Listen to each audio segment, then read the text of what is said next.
You're listening to the Sales Today podcast, and I'm your host, Fred Copestake. On this podcast, we explore how sales professionals can develop a more modern approach to selling, the application of virtual and hybrid selling techniques, how to create meaningful business relationships, and much more. And welcome to this episode of the Sales Today podcast, an episode that's going to be a little bit different to normal. Because it's only me. Decided to go with the solo version rather than interview a guest, as much as anything to answer the question as to why I wrote two books so quickly or so closely to each other. The basic answer is that sales is more challenging than ever, but there's a little bit more to it than that. So what I plan to do is just to talk through what those challenges are and why my thinking as to what salespeople need to do to address these has started to shift a little bit. So if we go back to kind of the beginning or the sort of background, is that I've been involved in sales training for the last 23 years. It's been brilliant. I mean, a lot of fun. I've traveled around the world 14 times, worked in 36 countries, trained over 10,000 salespeople. And so, like I say, as well as having a lot of fun and some brilliant experiences, meeting some very, very interesting people, what I was also able to do was spot some kind of similarities in challenges that salespeople have. Cross-sector, cross-country, there was some kind of very similar things going on. And so I kind of grouped these into the three main challenges that many salespeople have to deal with. These are busy, oldie worldy, and muddled mindset. So if we just break these down a little bit, busy, it's all about being ineffective. It's about wasted opportunities. It's tiring, it's stressful, it's being focused in the wrong areas to deliver results. We've all seen it. Salespeople rushing around doing all sorts of stuff, but not getting anything from it. Oldie worldy, well, that's about being old fashioned. So this is where salespeople are often too self-centered, but they're rather than customer focused, they're sort of talking about themselves, their products, their services, and all this kind of stuff. Or they get too technical in what it is that they're doing. They start getting right down into the weeds with far too much stuff that's just not interesting to people. And this tends to be from passion, so I'm kind of okay with them, but it's sometimes can be seen as people just using poor techniques from a bygone era, stuff that should be binned, thrown into touch because it's just not doing any good. In fact, it's probably doing damage. The muddled mindset challenge is when we kind of see a misalignment. And this tends to happen in an organization where we might see the organization say, well, we're consultative, but how we work with solutions to customers, we work in this way, trust advisors, except they kind of get to the end of the month and then it's, right, we need to go and sell stuff. Off we go.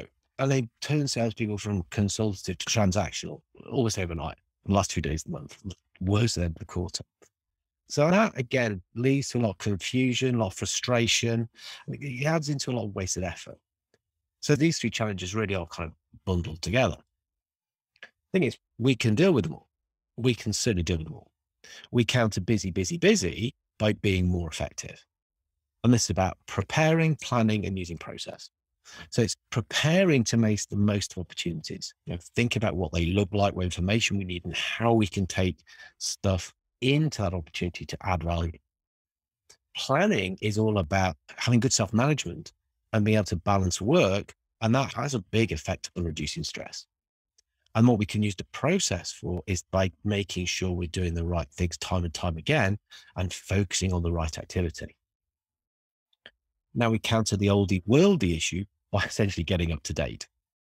So again, the secret to this is to flip, follow, and focus. So this is like flipping attention to the world of the customer, making sure we're thinking about them, what their challenges are, what they're trying to achieve, how they're trying to do stuff.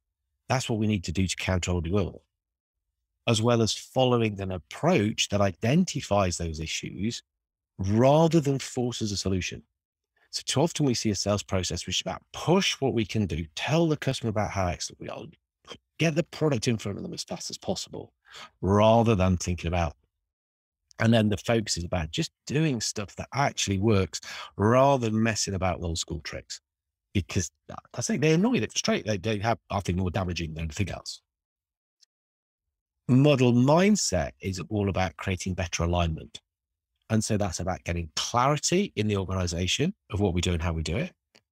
It's about getting coaching then by management level, which is consistent with that is the way we want to do stuff, which allows individuals to be confirmed in this is how we do stuff. Now, this is our approach, which is going to be consistent with being a performer based on this way of working. Those are the challenges and those are the solutions which led me to write the first book, Selling Through Partnering Skills. So that kind of brings together lots of things from the kind of old order sales or the evolution of sales, which we can still use, but also this concept of PQ, of partnering skills and how we can bring them together to make a more collaborative approach. This is all about collaborative selling and the way which salespeople can be successful in the 20s. And so I wrote that beginning of 2020, launched it, went well. And of course, we know what happened in 2020. Along came COVID, which actually, from the point of view of the book, only from the point of view of the book, wasn't a bad thing, because all it did really was kind of emphasize that the collaborative approach and working with customers to try to make sense of stuff is the way to go ahead. But what also happened is that it brought in another layer of challenges. So this is why I say sales is more challenging than ever. We've got busy, busy, busy, oldie, worldy model mindset, but then we've also got another set of challenges, all based on change. Lots of change going on at that time. So again, I categorize these as change to do with customers, change to do with the climate, and change to do with changing, if that makes sense. So when we look at customers, there is more information available than ever before. So sales customers are more advanced. They're further along buying process. They've got a lot of information and they kind of doing a lot of stuff on their own. They're self-diagnosing. We also know that they're more biased. So they're biased to what they're trying to do, what they like, how they want to do things. And so it sounds like, well, from sales perspective, it's nightmare because they're doing their own thing. The power's all in their hands. But at the same time, they're also more confused. They live in the same VUCA world as us. VUCA, volatility, uncertainty, complexity, ambiguity. That's going on for them as well. So really, there's kind of the customer, there's lots going on that salespeople need to be recognizing and adapting to. Now, when I talk about or think about the climate, I'm talking about the climate of sales. And by this, I'm talking more about there's so many different types of sale. There's so many different ways which are put forward as being the right way to win business. Whether we're talking about classic sales, consultative sales, value-based sales, enterprise sales, the SDR&E complex, we've got full cycle salespeople. I've just talked about collaborative selling. There's so many different things that poor salesperson thinks, well, this changes. What's the way I need to operate? So, yeah, like similar into this, are that there are more techniques. There's more things, there's more people who are kind of offering different ways, which I'd say is often repackaged stuff. Yeah, kind of ranging from brute force, smash it through approach to something that's going to be advocating way more customer centricity, being buyer focused. Again, salespeople are like, well, how do I work this one out? And of course, we've got technology playing its part there. More and more tech available. Tech specifically designed to help marketing, help salespeople, and more general tech, artificial intelligence and the like, which can play its part. Then we've got this changing change. I know it's a bit of a weird thing in the mind, but this is all about people having a different sense of what change is. Some people recognize it, they can feel it, they know stuff is going on. Some people are like the proverbial frog that's in the water that's slowly heating up and eventually boils to death.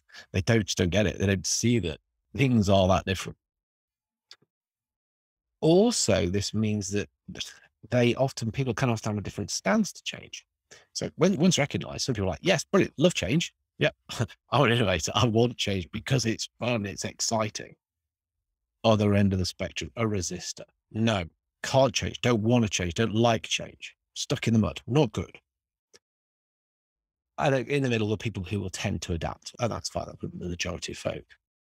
And then we've got this speed of change. That change is getting faster and faster and faster and faster. Yeah. And it's almost like, think about like Willy Wonka in the film where he puts people in the boat and they go to the tunnel and he's going, the rowers keep on rowing and the things get flowing and the things are flowing. The whole thing is getting so much quicker and get quite confusing. So poor salespeople have got to deal with this. Well, not necessarily poor salespeople, because it's a massive opportunity, because we can deal with it. Think about those customer challenges. Well, actually, if we become more buyer-centric, we can do stuff about it. If we align with their buying process, if we understand where they are and how they want to work, we can operate a way consistent with that. Equally, if somebody doesn't really know how to buy, they might be quite inexperienced in it. We can take people by the hand, we can guide them, we can help them. Massive opportunity to add value there. When we think about how we need to help them with this bias, we can balance the expectations that they might have with the reality that they can achieve. Now, we can really talk about this is what we can do that you can get the real outcomes that can go on. And then what we can do to deal with this kind of broader confusion is we can help people understand things. We can help them be more agile. We can help them get a better vision, a better focus around how they're going to make sense of stuff. I think salespeople as sense makers is something that I like a lot. It makes a lot of sense to me, if you like. So what we need to do to counter the climate changes, this is by using something that I learned from the world of refereeing, which is contextual judgment. We should do the right thing at the right time, whether it's making a difference or not. And so there's a couple of things here we can do, which is like we can transform our processes to handle the opportunities in the relevant ways. So what's the right way of studying? What's the perfect methodology? Well, it's the one that works. I know that sounds a bit trite, but think of as many of these different ways and be as comfortable of tools in the toolbox. Use the right tool, use the right thing to do at the right time. And for me, that's all about tailoring an approach that becomes more collaborative. All these different ways of working, for me, they do boil down to a collaborative selling approach, working with the customer, co-create, work together, make sense of stuff together. And the salesperson can be a real catalyst for this. And then with the technology, for me, it's just take control. Rather than let technology control you, you control technology. Use it to assist. Let technologies do some of the heavy lifting. Use some of the advances to just be a better salesperson. So whether that's using video, for example, sending video, using, well, we shouldn't be talking about people using Zoom and Teams and stuff, but I still hear people who don't like using it. But it's that kind of thinking. Is the stuff there that's going to help me do my job better? How do we deal with this change, the speed of change, this just understanding change itself? For me, this is about using applied insight. It's just by getting a better understanding, just recognizing what change is. How does it work? How can we help ourselves and as a result, help other people? How can we do things that smooth things down, make easier adoption in the way that because we're trying to work as salespeople, we do want to sell change more often than not. And so, how can we just be a bit slicker? Slick in sales. It's a weird word, isn't it? But for me, that's just not the sort of the manipulative, nasty, old-fashioned salespeople. Slick's about reducing. It's about being clever, but it's about reducing friction, if you like, so taking that friction away. So yes, there are this extra level of changes, but again, there are solutions to that. And so I saw the solutions to that and packaged them into another model, a model which I elaborate on in the hybrid selling book. So yeah, this podcast isn't all about going into what those models are and necessarily getting into that level of detail. It's just to recognize that for salespeople, it is more challenging than ever. But are we glass half full or glass half empty? Glass half empty. It's like, oh no, woe is me. It's terrible. It's going to be difficult. Well, yeah, it will be. Glass half full. It's like, well, yes, it is challenging, but if I know how to overcome these challenges, if I can deal with these, if I can help others deal with these, because ultimately that's the salesperson's job, is to be focused on customer and helping them get through challenges because they've got them as well. That's where there's a massive opportunity.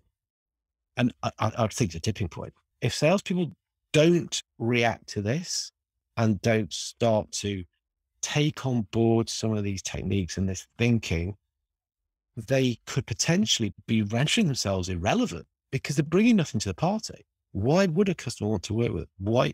What are they getting from that? Where's the value? Equally, get our heads around this, start to work out how we can do this stuff. Then we can very much be relevant. We can make opportunities as a result of understanding how to deal with these challenges, and so start to future-proof ourselves. And so that's the thing for me. I think it's a great time to be in sales.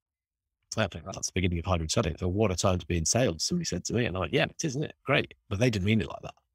But really, yeah, what a time to be in sales. So yeah, look, obviously got to be a little bit promotion at the end of a podcast, but yeah, 2 books. They both cover these issues. I'll put a link in the notes. Well, I'll also put a link in the notes for our scorecards that I developed based on both books, just to help people get their head around how are they dealing with these challenges? How good are they at collaborative selling? How good are they at hybrid selling? So take both of those scorecards and just see, what that means to you.